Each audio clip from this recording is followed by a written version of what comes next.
Hello guys, what's up no? Welcome back sa ating video. Ayan guys.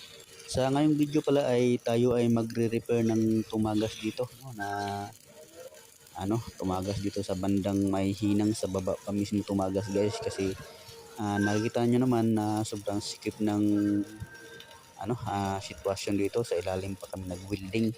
So ayan guys, yung tubo pala yan ay galing yan sa tangke. Ayun yung connected yan sa tangke ang pipes na yan no, na may size na 6 inches pipe. Yan, GI pipe yan sa guys, yung winilding ng kasama ko. So yan, sobrang sikip talaga ng posisyon ng welding na yan guys. Kaya yun, nahihirapan talaga yung kasama kong mag-repair. So ganyan talaga guys, no? Kailangan talagang i-repair natin yan para hindi na natatagas muli ang ating welding. So ayan guys. So ganyan lang kami mag-repair.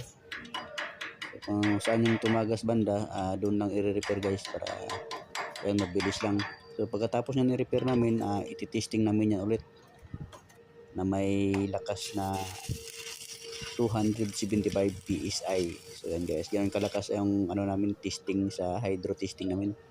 So yan guys, no, kung gusto nyong panonood ng isa pang video, i-like and share lang. Maraming salamat.